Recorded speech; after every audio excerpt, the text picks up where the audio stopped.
Assalamualaikum warahmatullahi wabarakatuh. Saya Silvi Lailatul Mahida, dosen program studi gizi Fakultas Ilmu Kesehatan Universitas Aisyah Yogyakarta.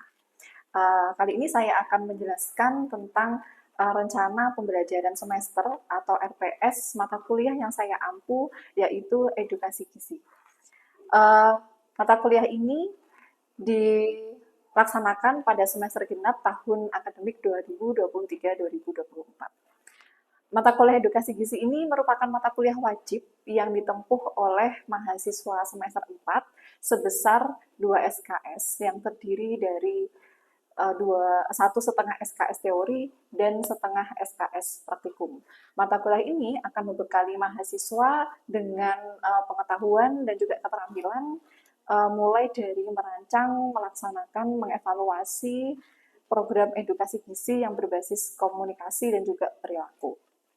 Mahasiswa juga akan memanfaatkan teknologi seperti media sosial dan juga teknologi-teknologi digital dalam melakukan program edukasi gizi nanti. Dan pada pelaksanaan praktikum, mahasiswa akan merancang, melakukan proses edukasi gizi secara langsung ke kelompok sasaran sampai menilai atau mengevaluasi bagaimana efektivitas dari program edukasi gizi yang mereka lakukan. Capaian pembelajaran lulusan yang dibebankan pada mata kuliah ini ada dua, yaitu CPLG 5 dan CPLG 7. CPLG 5 ini lebih berfokus pada pengaplikasian ilmu pengetahuan, teknologi, dan juga hal-hal yang berkaitan tentang penyelesaian masalah. Jadi ini berkaitan tentang proses asuhan gizi di tahap assessment atau penentuan masalah gizi. Jadi program edukasi gizi itu nanti harapannya bisa berbasis pada masalah yang akan diselesaikan itu apa. CPLG kedua yaitu CPLG 7. Di sini mahasiswa diharapkan mampu mendesain dan mengelola pendidikan gizi dengan menggunakan media dan metode yang sesuai dengan prinsip komunikasi yang efektif. Lalu ada juga capaian pembelajaran mata kuliah di mata kuliah edukasi gizi ini, yaitu mahasiswa mampu menerapkan langkah dan strategi komunikasi gizi yang efektif berbasis bukti yang bisa mendorong perubahan perilaku. Jadi harapannya nanti edukasi gizi ini tidak hanya sebatas peningkatan pengetahuan saja, tapi diarahkan ke tujuan edukasi yang lebih panjang, yaitu edukasi untuk mendorong perubahan perilaku.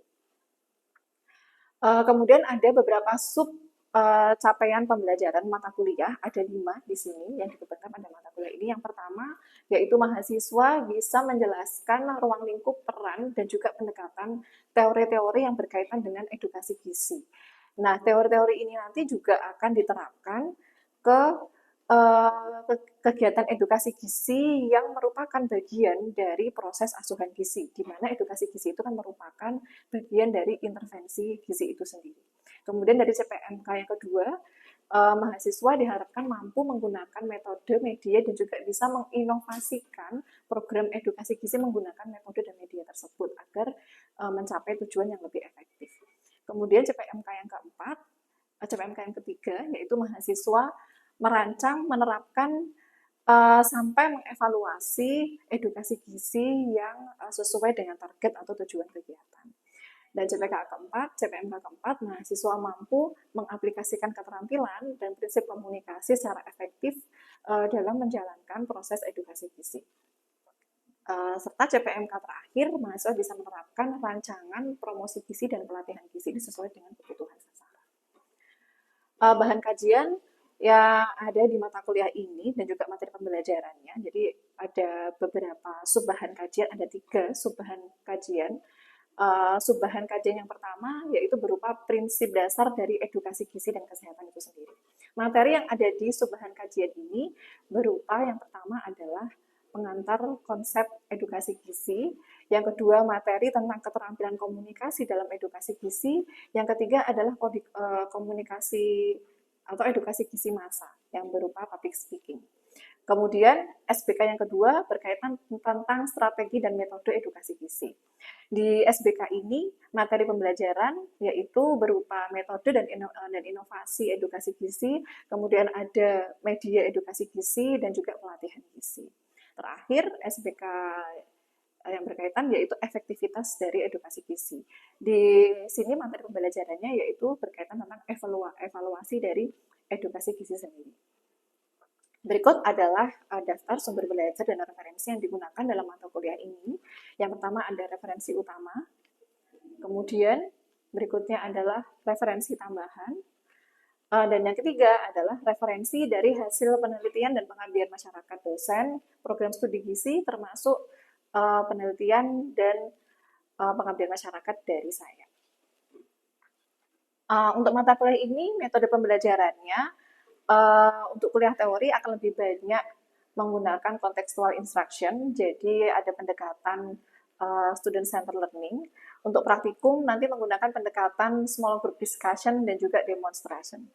Ada juga materi-materi kuliah yang disampaikan secara asinkronus, jadi ada terdokumentasikan semua kegiatan perkuliahannya di LMS Unisa, yaitu lensa.unisa.jogja.ac.id.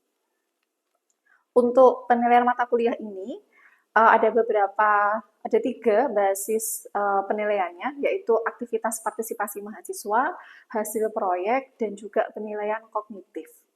Untuk aktivitas partisipasi, nanti penilaian akan dilakukan melalui praktikum. Nah, di praktikum ini nanti akan ada 2 jenis penilaian. Yang pertama adalah penilaian dilakukan secara observasi oleh instruktur praktikum, oleh dosen yang mengaku praktikum, yang bobotnya sebanyak 15%, dan yang kedua adalah peer assessment atau penilaian yang dilakukan oleh teman-teman sekelompoknya. Jadi mahasiswa akan menilai mahasiswa lain, di sini bobotnya sebanyak 5%. Basis evaluasi kedua yaitu hasil proyek. Hasil proyek akan diambil dari 2 macam tugas, ya. Yang pertama adalah dari proyek teori dan juga proyek praktikum. Di proyek teori nanti mahasiswa akan merencanakan edukasi gizi secara massal dan mengimplementasikannya. Bobotnya adalah 10%.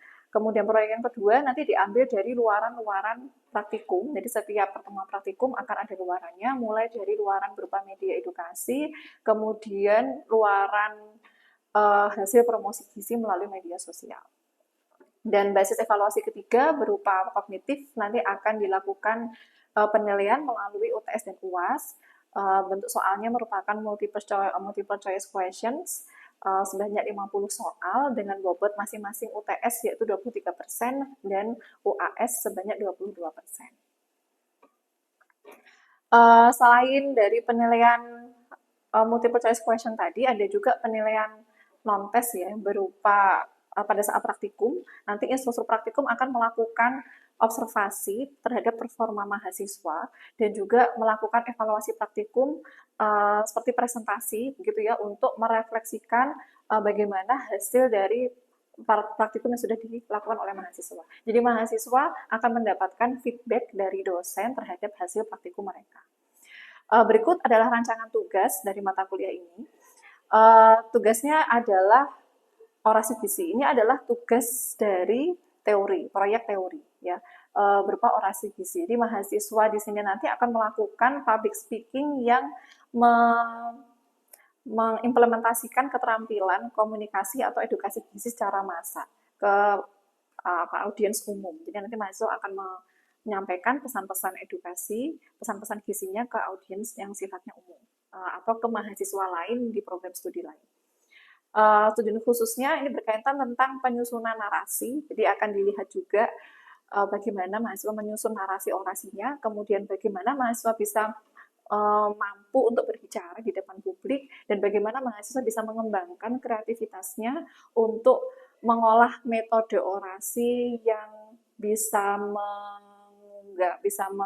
menggait audiens ya, sekaligus bisa memanfaatkan alat peraga yang mereka gunakan. Uraian tugasnya, jadi nanti mahasiswa akan dibentuk beberapa kelompok kecil, dan setiap kelompok kecil akan menentukan tema orasi gizinya. Setiap anggota yang ada di kelompok wajib berpartisipasi aktif, sehingga koordinator setiap kelompok kecil harus membagi tugas secara merata. Kemudian mahasiswa akan melakukan setelah membuat narasi, mahasiswa akan melakukan orasi di depan mahasiswa lain, dan pada sesi orasi terakhir nanti audiens akan melakukan polling untuk menentukan mana kelompok orasi terfavorit. Jadi ini untuk memotivasi mahasiswa juga. Kemudian untuk penilaian proyeknya ini akan ada 2 yang dinilai, yaitu narasi dan orasinya. Untuk narasinya yang dinilai adalah sistematika dan tata tulisnya dan juga relevansi isi dari setiap topik. Untuk penilaian orasinya sendiri nanti akan dinilai ketepatan durasi, jadi bagaimana mahasiswa nanti bisa mengelola waktu, memanajemen waktu selama orasi, kemudian menggunakan alat peraga, dan bagaimana mereka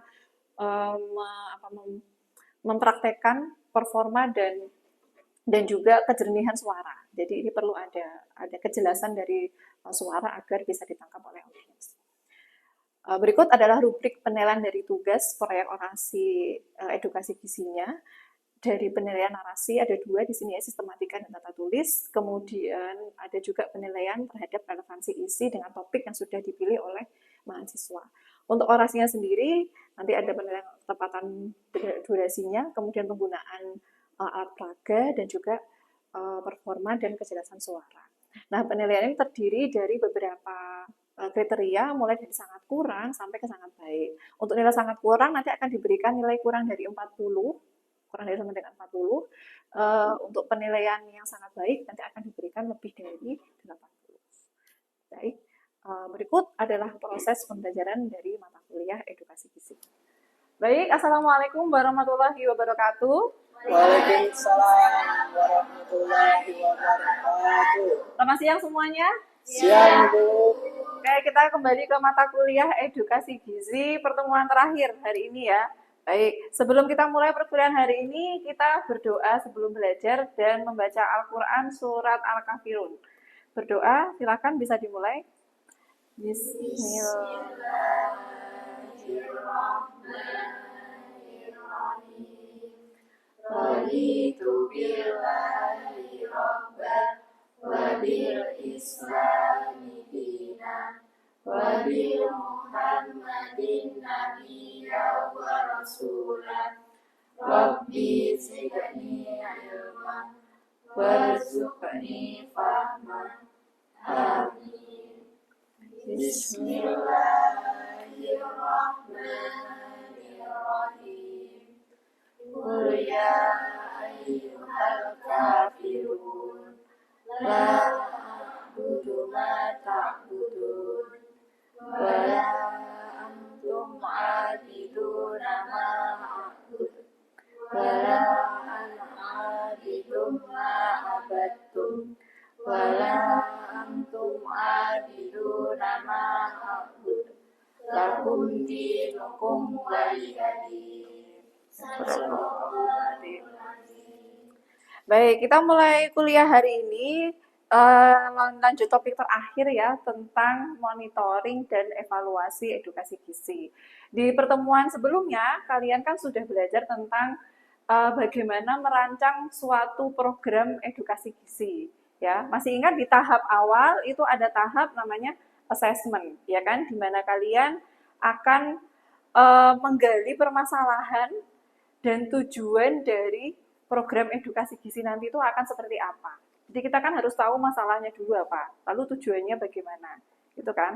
Terus setelah itu ada diagnosis gizi untuk menegakkan ini sebetulnya dari data-data yang sudah kita temukan tadi, apa yang makna dari data-data tersebut itu seperti apa, penyebabnya apa masalahnya, gitu, ya. Kemudian berikutnya adalah kita melakukan edukasi gizi, ya. Masih ingat berarti edukasi gizi itu termasuk di tahapan apa dalam proses asuhan gizi? Intervensi, Bu. Ya, betul. Intervensi gizi. Setelah intervensi gizi ada proses monitoring dan evaluasi. Oke, kita bahas yang bagian tahapan monitoring dan evaluasi. Ini kemarin sebagian besar kalian sudah mendapatkan teorinya dan melakukan di praktikum juga di pertemuan-pertemuan sebelumnya. Oke, jadi apa tujuan dari monitoring dan evaluasi proses edukasi gizi. Tidak jauh berbeda ketika kalian melakukan monef untuk pasien ini ya, untuk kasus-kasus yang pasien klinis atau kasus-kasus individu, sama halnya program edukasi gizi pun juga kita perlu monef gitu. Kalau kalian mau memonef kasus-kasus individu, itu kan berarti data individu itu yang akan kalian jadikan sebagai pembanding, ya kan? Misalnya perubahan berat badan individu, gitu kan? Berarti kan kalian akan membandingkan data berat badan sebelumnya dengan data setelahnya, ya kan? Nah, apakah ada perubahan berat badan, misalnya targetnya berat badannya turun, gitu ya? Maka di situ kita akan melihat bagaimana perkembangannya, bagaimana tujuannya. Ingat ya, tadi kan di proses assessment kita menentukan tujuan juga, ya kan? Ada tujuan di proses assessment. Karena kita tahu ini masalahnya apa. Nah, untuk menyelesaikan masalah itu kita membuat tujuan, gitu kan? Tujuan ini yang mau kita capai dan yang akan kita nilai di tahapan monef edukasi gizi ini. Sebetulnya apakah sudah tercapai atau belum tujuan dan target-target yang kita tentukan di awal. Jadi kita bisa dengan cara membandingkan, ya, atau disebut dengan menilai efektivitas. Seberapa berefek atau berdampak ya kegiatan edukasi yang kalian lakukan. Secara umum, ya, untuk memonef, memonitor dan evaluasi edukasi gizi itu nanti ada 4 tahapan, ada 4 step ya yang bisa kita lakukan. Ada tahapan input. Input itu apa? Masukan. Ya, jadi segala sumber daya yang kita miliki itu akan kita monef di situ, akan kita monitoring dan evaluasi. Contohnya di sini ya. Di input itu kita akan memantau dan menilai ketersediaan dari sumber daya yang dimiliki, misalnya apakah waktu yang tersedia itu cukup atau tidak. Waktu kalian. Misalnya nih, untuk membuat penyuluhan gitu ya, membuat penyuluhan mulai dari assessment awal sampai monef terakhir itu butuh 3 bulan. Nah, kalian waktu 3 bulan itu tersedia atau tidak? Termasuk juga sumber daya yang kalian miliki. Jumlah orang yang perlu terlibat dalam misalnya penyelenggaraan kegiatan itu cukup atau tidak gitu. Misalnya kalian menghandle penyuluhan anak sekolah 1 kelas gitu ya, ternyata hanya ada 2 orang. Mungkin ini kurang kalau untuk anak kelas, karena kita harus anak-anak di kelas kan membutuhkan ini ya, membutuhkan banyak perhatian, ya kan? Jadi mungkin kalau 2 orang kurang. Nah, itu kita evaluasi dari awal, ya. Terus setelah itu sumber daya berikutnya yang contohnya apa? Contohnya lagi adalah anggaran, ya. Anggaran kalian tersedia atau tidak? Cukup tidak anggaran yang sudah kalian rancang di awal dengan yang pengeluaran aslinya, nanti dievaluasi. Kira-kira anggarannya ini cukup atau tidak. Berikutnya adalah tahapan proses. Ya, di proses ini kita mengevaluasi jalannya kegiatan. Mulai dari pertama, tingkat partisipasi dari sasarannya. Kalian mau penyuluhan ke posyandu, gitu ya. Di awal, di proposal kalian, misalnya kalian menargetkan 30 ibu-ibu itu datang, kalian beri undangan. Ternyata setelah kegiatan dilaksanakan, hanya ada 25 ibu-ibu yang datang. Sehingga nanti kita evaluasi tingkat partisipasinya berapa, ya bisa kita hitung 25 per 30, berapa persen, gitu. Terus yang kedua, misalnya saat proses ini kita bisa mengevaluasi rundown kegiatan, ya kan? Biasanya kalau kalian ikut kepanitiaan, itu kan menyusun rundown ya, mulai dari pembukaan jam berapa sampai jam berapa menit, terus mungkin ada sambutan berapa menit gitu kan, terus penyampaian materi pertama berapa menit, kita evaluasi, apakah itu acaranya molor dari rundown atau tidak.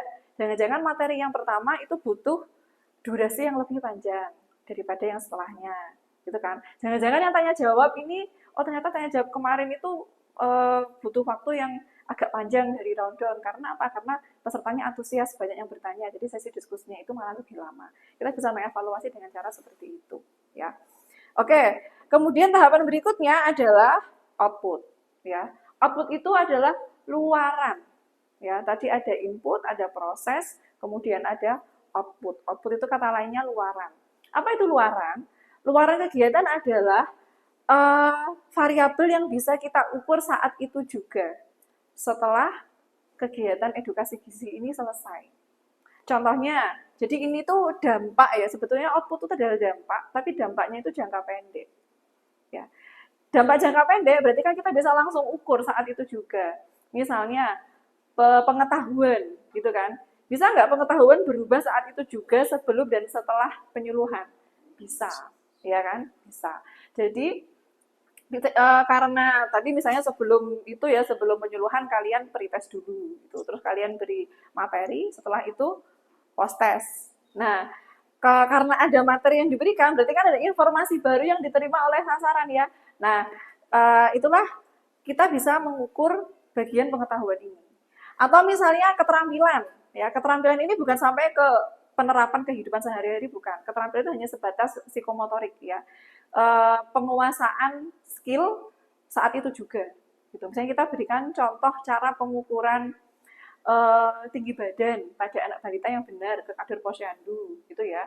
Nah, setelah itu kita bisa melihat apakah kader ini sudah menerapkan step-step yang kita ajarkan tadi dengan benar atau belum.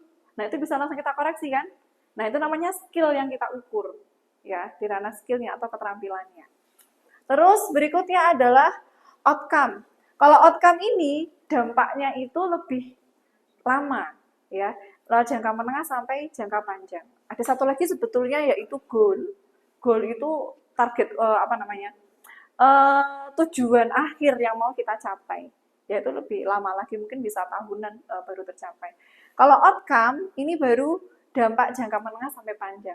Misalnya hal-hal yang berkaitan tentang perubahan perilaku, ya kan? Tapi sebelum perilaku ini berubah, kan secara teori mereka pengetahuannya berubah dulu, keterampilannya berubah dulu, ya kan? Di output itu sikapnya juga berubah dulu, gitu. Barulah ada perubahan perilaku, misalnya perubahan perilaku makan, gitu.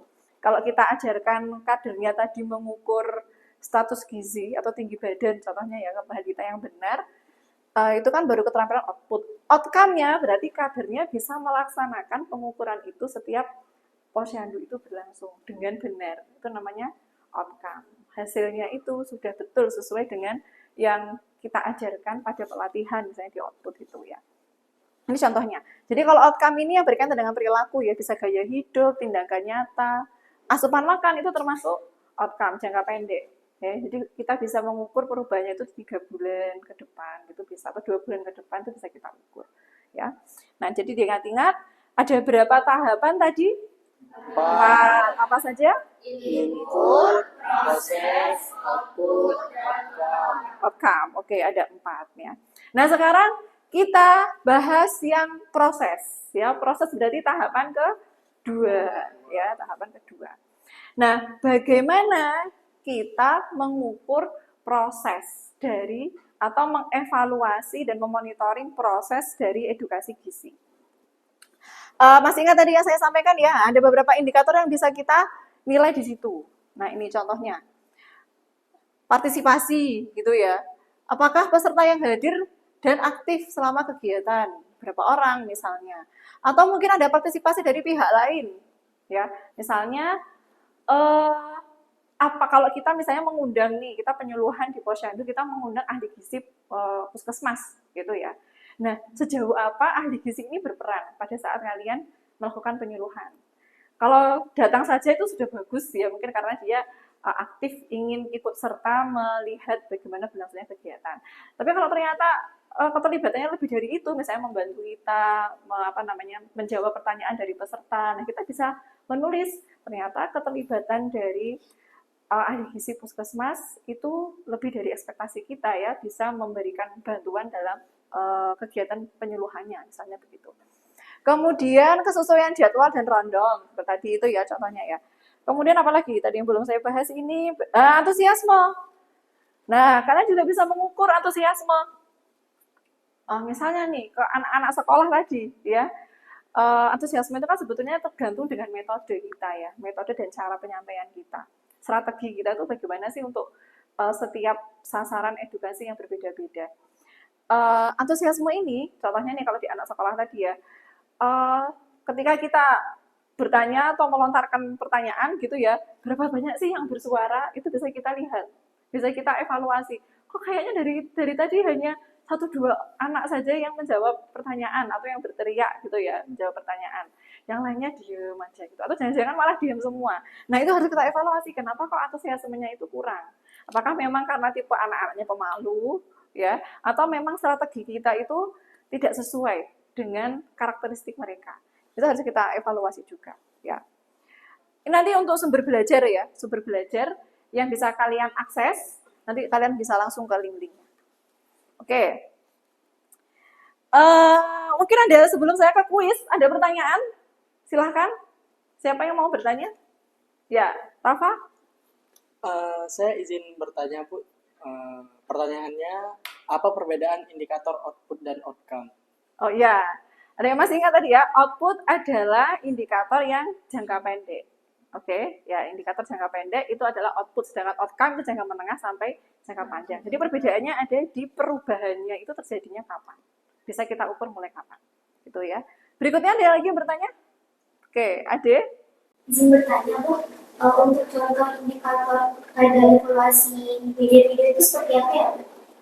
Kalau video ya, misalnya video edukasi, kita bisa melihat yang pertama adalah durasinya. Durasinya itu panjang, terlalu panjang atau cukup gitu ya. Terus yang kedua adalah dari segi dari segi isi video dan kesesuaian materinya.